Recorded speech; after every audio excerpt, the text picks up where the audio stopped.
Now you need to pay attention to what I'm about to say because it's very, very important.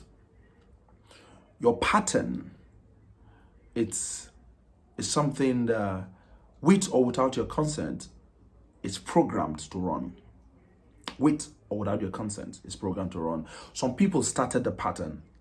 And if you're not conscious enough or alert to correct those patterns, it will continue with or without your consent. You don't need to consent to it or not. It will just happen. Why? Because it's a covenant that has been made, a foundation that has been laid. It will continue. It will continue until somebody changes the pattern. So I'm going to take a practical example of Abraham now, his own pattern. Okay? But before then, I wrote something here down. Knowing your history can either correct the past or continue in the present.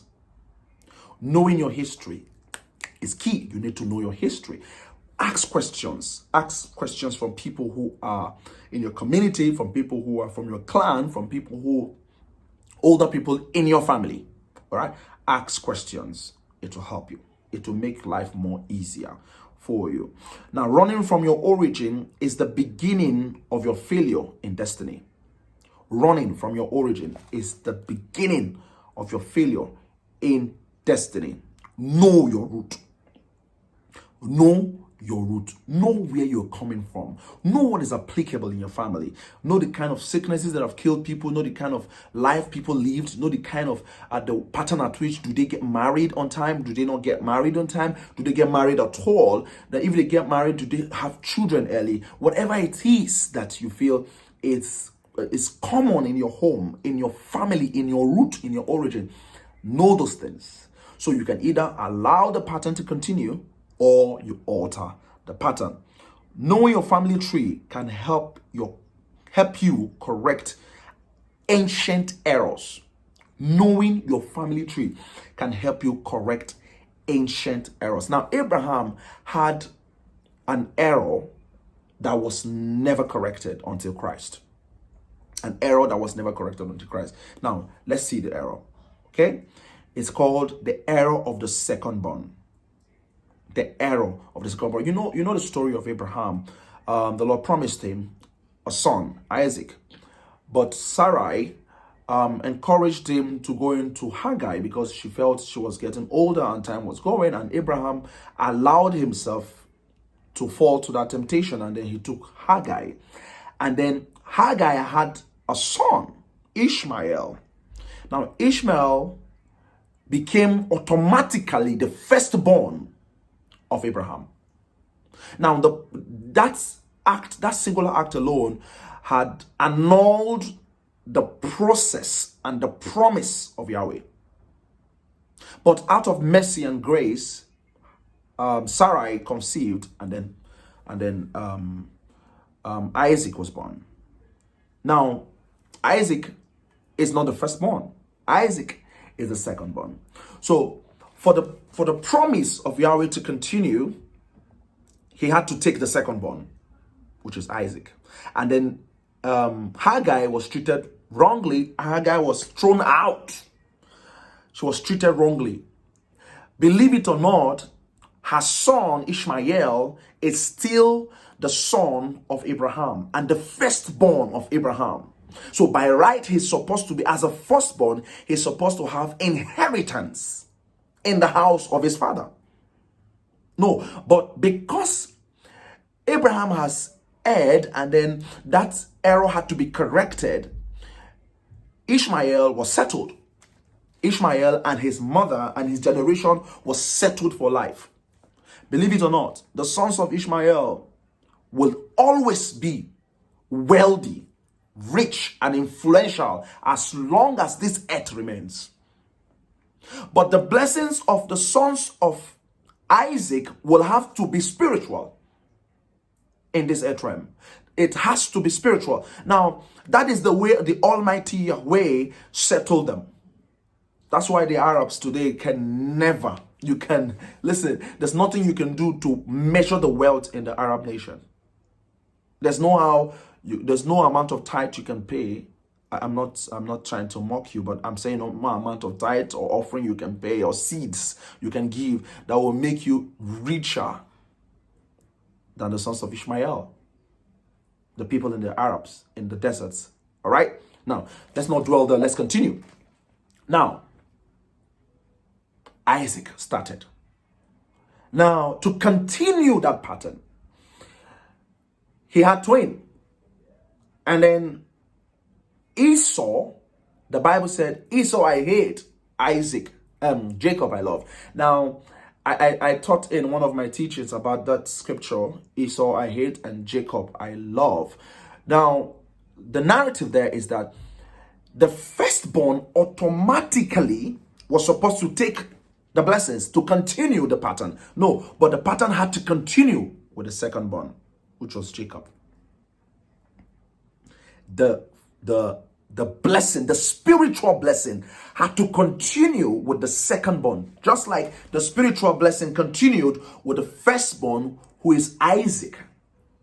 Now, the spiritual blessing had to continue with the secondborn, which was Jacob, and the physical blessing had to continue with the firstborn, which was Esau. Remember, Esau was not blessed, but when Jacob came back to his hometown, Esau had everything and double of what Jacob. Esau was blessed in the land. Do you understand me now? So the spiritual and the physical. The spiritual and the physical. The pattern had to continue. The pattern had to continue. All right? Now, knowing fully well that in Genesis chapter 48, all right, Jacob continued a long-aged pattern. Time will fail us to read that, but you can read that Genesis chapter 48, verse 10 to 15. 10 to 15. Now, Jacob was old, Israel was old, and Joseph being his beloved. Now, don't forget that even in the house of Jacob, same thing happened. All right? He had 12 sons from 2 women. Now, the pattern had to continue because his father, Abraham, had 2 wives. One was the wife he loved, the love of his life, and then the other one was a maid, and then he didn't love the maid, but one way or the other, she was pregnant, she had a child for him, and she had the firstborn. Now, Isaac continued, and then he had his own share, but Jacob is the key person here because he's the one that the promise was moved to, not Isaac, was moved to from him. Now, Jacob now had Leah and Rachel. Now, he loved Rachel. But Leah was bearing children. And all the children Leah bared, he despised them. But when Rachel, the Lord opened the womb of Rachel, and Rachel had Joseph and Benjamin. Now, he loved Joseph. The second wife, according to him, the second firstborn is Joseph. Because Joseph is the firstborn of the second wife, the second. Now, it continued. Joseph prospered. He was extremely wealthy.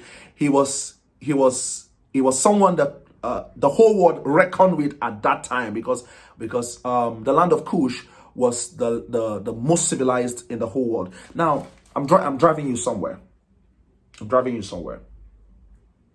Joseph brought his children, Ephraim and Manasseh. Now, Manasseh is the firstborn and Ephraim was the secondborn. By that time, Israel was already old and his eyes were dim. He couldn't see them, but he kissed them, he sensed them. And being a spiritual man, he could determine who is older or who is younger. The scripture says that when he was to bless them, he crossed his hands. And then Joseph was telling him, no, this is the firstborn, that is the second. But no, he said, no, the pattern has to continue. The pattern had to continue. So the pattern continued, and the blessing of the firstborn was given to the secondborn, who was Ephraim. Now, it continued. But can I shock you that it still continued to the sons of Jesse? Jesse, all right, the father of David, was from the lineage of Ephraim. So they had to continue. Manasseh, his own lineage was, on the other side, doing their own exploit. But the covenant, the blessing that trickled from Abraham, moved down to Ephraim and moved down to Jesse. From Boaz to Jesse. And then from Jesse, now it moved down to David. Don't forget that David is said to be the last born, the eighth son of Jesse, and then among his brothers, he's said to be the illegitimate son. But no, he's not the illegitimate son. He is the son of Jesse, but he was despised because of what the mother, the oath of silence that the mother kept, and all of that. And it's a long story. We can't go into that. But Nazareth she was a virtuous woman, and then she had him as the last son, and she loved him more than anyone amongst the sons. Now the Lord Almighty decided to use that one to start another. Because in the order now, it will look to others, it look like he's illegitimate, so he's not one of the sons of Jesse, he's a bastard son, and all of that. You can Google about that, you will get to know more about that. We don't have enough time for that. And the Lord used him. He was despised, the Lord used him. That's why he said the rejected stone would turn to become the chief cornerstone. He was rejected, and then today he is from his tribe. Now, don't forget that Judah is equally the tribe that David, Jesse, and all of that trickled from, and they are meant to rule and to reign. So the scepter would not leave them. So that's why it dwelled in the house of David until today. All right? Now, time will fail me to break down all of this. All of this. I wrote something here down. I said, Abraham, second son. Isaac, second son. Jacob, second wife, second grandson. All right? The pattern had to continue. The pattern had to continue because of the first error. All right? Because of the first error. Now, blood is mystery. Blood is power. And blood is life. I don't know how time will help me to explain this. Now, well, before I do that, the second pattern equally continued. David ordinarily was supposed to have broken the pattern, all right? But you know that David equally continued the pattern with Bathsheba. Time will fail us, all right? And then Bathsheba had her son, and then it is not the first son, but the second son. Absalom was supposed to be the one, the legitimate son, to take over, but the second son, Solomon, had to take over. The pattern had to continue. So that's how it will trickle down until you get to the point where you will discover that things that happened to your forefathers will start happening to you. You'll be wondering, why are these things happening? They're happening because you have decided not to change the pattern. Almighty Yahuwah decided to change the pattern when it came to Jesus. Yes, he's from the tribe of Jesse, from the tribe of David, and all of that. But he had to change the narrative, the pattern, the ordinance that he operated with is not according to the ordinance of their forefathers, which was the law and the prophet. Because if he had continued with the law and the prophet, the pattern will continue. You need to understand it. So, for you to make certain dramatic change in your life and family, you need to change the pattern. Do things differently. Do things differently. If you do things the same way, like you are led, you feel like, okay, you want to do this, okay, because other people are doing this, or because it is the natural thing, or it is the right thing, quote and unquote, to do, it is the legitimate thing to do. You do that, you continue your pattern. Sometimes you need to do things differently from what every other person is doing. Try to do it the other way around. Trust me, you will change your pattern and you will start a new pattern, and your own generation will enjoy it. Until you understand that you must not follow the crowd, you would end up in the crowd. The day you decide to turn away from the crowd and start a new crowd, you succeed. But if you follow the crowd, you might struggle. You will struggle, but you'll be average. With so much effort, you're average. That's why sometimes we put in so much effort to do certain things. You feel it's the right thing to do, but you remain on the average. The reason is because you're following the crowd. You need to come out of the crowd and start a new pattern.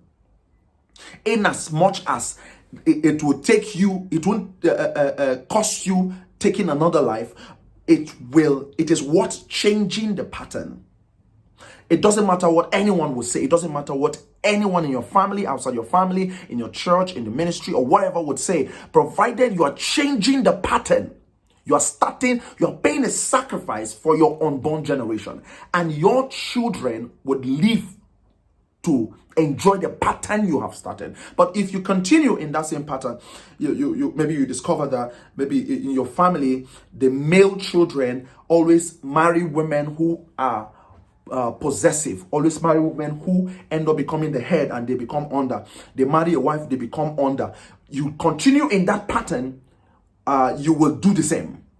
You have to change it. Look for the history, break it, and start a new one. That's the only way you can succeed. That's the only way you can start a new life for your own unborn children. I don't know who this is for, but I pray that every pattern that is working negative to your destiny, the Lord will open your eyes, because you have read this, you've watched this. The Lord will open your eyes to start a new pattern. The Lord will open your eyes to show you a pattern that would start a new generation that will be flourishing and be prosperous. I pray the Lord bless you and enlarge you. Shalom.